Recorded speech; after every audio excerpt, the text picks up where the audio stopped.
তোমরা যারা ক্যালকাটা ইউনিভার্সিটির আন্ডারে 5th সেমিস্টারের ছাত্রছাত্রী আছো এবং তোমাদের রাষ্ট্রবিজ্ঞান এমডিসি কোর্স অর্থাৎ পাস কোর্সে সিসি 7 পেপার আছে, তোমাদের জন্য আজকের ক্লাসটা খুবই গুরুত্বপূর্ণ। আজকের ক্লাসে তোমাদের রাষ্ট্রবিজ্ঞান এমডিসি সিসি 7 পেপার অর্থাৎ ওয়েস্টার্ন পলিটিক্যাল থট 1 এই পেপারের 100% কমনযোগ্য লাস্ট মিনিট সাজেশন নিয়ে আলোচনা করব। এবং তোমরা যারা ইংলিশ ভার্সানের স্টুডেন্ট আছো তোমরাও আজকে ক্লাসটা দেখো, কারণ সাজেশনটা তোমরা ইংলিশেও পেয়ে যাবে।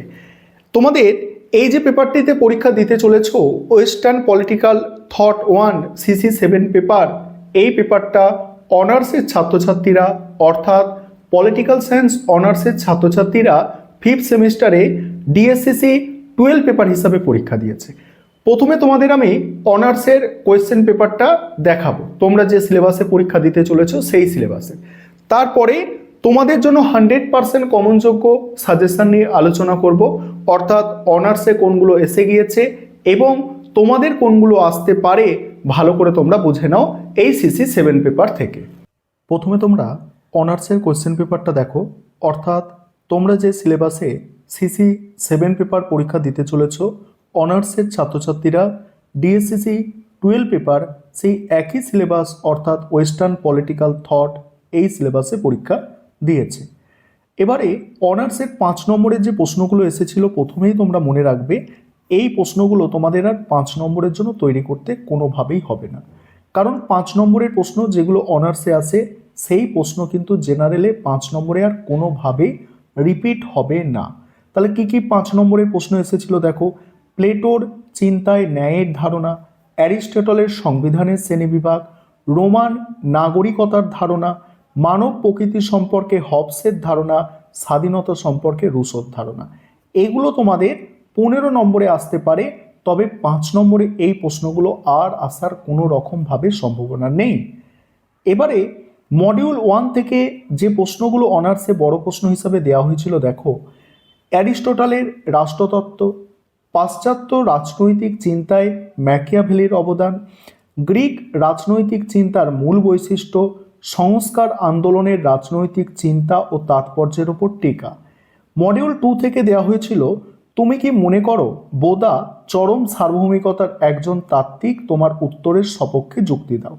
আর দেওয়া হয়েছিল উদারনীতিবাদের প্রতিষ্ঠাতা হিসাবে লকের অবদান, এবং আরও দেওয়া হয়েছিল হবসকে কি বস্তুবাদী রাজনীতির প্রবক্তা বলা যায়, সংক্ষেপে আলোচনা করো। এবং তারপরে দেওয়া হয়েছিল গণতন্ত্র সম্পর্কে রুশোর ধারণা। এইগুলো বড় প্রশ্ন আকারে দেওয়া হয়েছিল। অনার্সের প্রশ্নপত্র তোমরা দেখে নিলে, এবার তোমাদের জন্য কোনগুলো মোস্ট ইম্পর্টেন্ট সেগুলো তোমরা বুঝে নাও। এবারে তোমরা সম্পূর্ণ সাজেশনটা দেখে নাও। তোমাদের প্রথমেই 15 নম্বরের জন্য যে প্রশ্নগুলো তৈরি করতে হবে ভালো করে বুঝে নাও। দেখো, প্লেটোর ন্যায়তত্ত্ব বিস্তারিত আলোচনা করো। এটা তোমাদের 15 নম্বরের জন্য মোস্ট ইম্পর্টেন্ট প্রশ্ন, কারণ এটা অনার্সে 5 নম্বরে এসে গিয়েছে। তোমাদের এটা 15 নম্বরের জন্য সবথেকে গুরুত্বপূর্ণ মোস্ট ইম্পর্টেন্ট প্রশ্ন। তারপর ম্যাকিয়াভেলি থেকে বড় প্রশ্ন অনার্সে এসেছে, তোমাদের আসার সম্ভাবনা কিন্তু কম আছে, অর্থাৎ 15 নম্বরের প্রশ্ন ম্যাকিয়াভেলি থেকে আসার সম্ভাবনা কিন্তু অনেকটাই কম আছে। তোমরা প্লেটোটা খুব ভালো করে করবে, তবে ম্যাকিয়াভেলি তোমরা 10 নম্বর নয় 5 নম্বরের জন্য অবশ্যই তোমরা দেখবে। ম্যাকিয়াভেলি তোমাদের 5 নম্বরের জন্য খুবই গুরুত্বপূর্ণ এবং ম্যাকিয়াভেলির প্রশ্নটা একটু দেখে যাবে, ঠিক আছে। তারপরে অ্যারিস্টটলের সংবিধানের শ্রেণীবিন্যাস, এই যে প্রশ্নটা, এই প্রশ্নটা 5 নম্বরে এসেছে অনার্সে, তোমাদের জন্য 15 নম্বরে মোস্ট ইম্পর্টেন্ট। মধ্যযুগের রাষ্ট্রচিন্তার বৈশিষ্ট্য ভালো করে করতে হবে 15 নম্বরের জন্য, এবং রোমান আইন ও নাগরিকত্বের ধারণা। এখানে নাগরিকত্বের ধারণাটা 5 নম্বরে এসেছে অনার্সে, তোমাদের আইন এবং নাগরিকত্বের ধারণা একসাথে 15 নম্বরের দিতে পারে। এবং অ্যারিস্টটলের রাষ্ট্রতত্ত্ব আলোচনা করো, এটা এসে গিয়েছে অনার্সে 20 নম্বরে, এবং তোমাদের জন্য এটা কম গুরুত্বপূর্ণ। অর্থাৎ এখানে তোমরা একটা জিনিস খেয়াল করবে, তোমাদের হচ্ছে প্লেটো ম্যাকিয়াভেলি থেকে একটি প্রশ্ন কমন আসার সম্ভাবনা কিন্তু সব থেকে বেশি। আরেকবার দেখে নাও, প্লেটো এবং ম্যাকিয়াভেলি এই দুটো পোর্শন ভালো করে করবে। প্লেটো ম্যাকিয়াভেলি এই দুটো থেকে একটি প্রশ্ন তোমরা পরীক্ষায় অবশ্যই বড় প্রশ্ন হিসাবে কমন পাবে। আর অ্যারিস্টটলের সংবিধানের শ্রেণীবিভাগ আজ যা যা বললাম। তবে প্লেটো ম্যাকিয়াভেলি থেকে আশা করি তোমরা একটি প্রশ্ন অবশ্যই বড় প্রশ্ন কমন পাবে। এবং তোমরা যারা ইংলিশ ভার্সনের স্টুডেন্ট আছো তোমরাও আজকে ক্লাস দেখো, তোমরা অবশ্যই সাজেশনটা শেষে ইংলিশে পেয়ে যাবে। এবারে মডিউল 2 থেকে বুঝে নাও।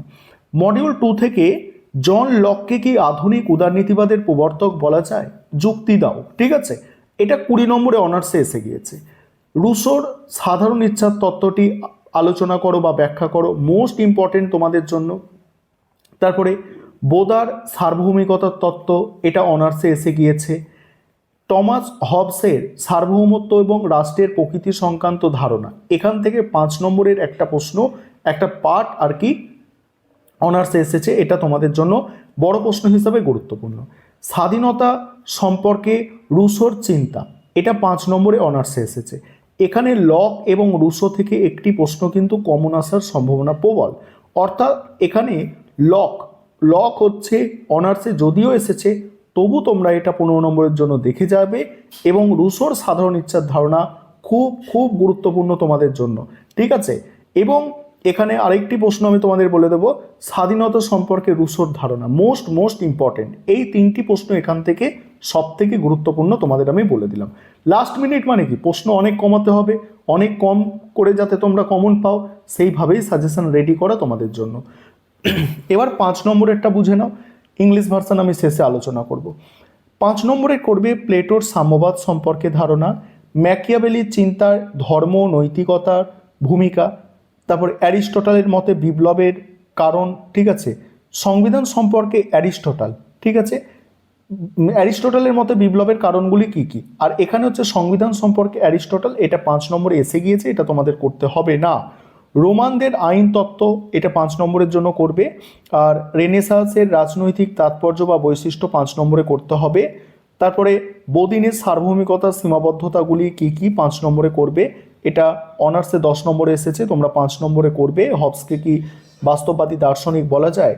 লকের সম্পত্তির তত্ত্ব 5 নম্বরের জন্য মোস্ট ইম্পর্টেন্ট প্রশ্ন। রুশোর গণতন্ত্র বিষয়ে ধারণা 5 নম্বরের জন্য মোস্ট ইম্পর্টেন্ট প্রশ্ন। লকের প্রাকৃতিক অধিকার সম্পর্কে ধারণা 5 নম্বরের জন্য মোস্ট ইম্পর্টেন্ট। এবার তোমরা যারা ইংলিশ ভার্সনের স্টুডেন্ট আছো তোমরা সম্পূর্ণ সাজেশনটা দেখে নাও।